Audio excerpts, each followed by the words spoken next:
Hi everyone, Mike here with Zap Glue, and we've all done it. We've all glued our fingers together. So that's why I'm sitting with the AMA talking about Debonder.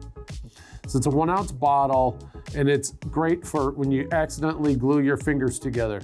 So if I got some glue on my fingers here, as you can see, oh man, I got my fingers stuck together again.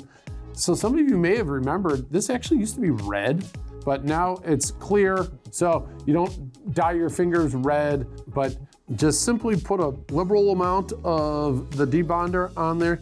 And then what you wanna do is you wanna start rolling your fingers together, similar to like if you got like a ball bearing in between there, and then start working that Debonder through, and you'll start to feel it'll break apart, break apart, break apart. It might take a couple seconds, depending on how much glue you got in between your fingers there. And there it goes, boom. I keep a bottle of this at the workbench as well as near the sink so that I can get it all cleaned up. Sometimes it's just part of the cleanup process.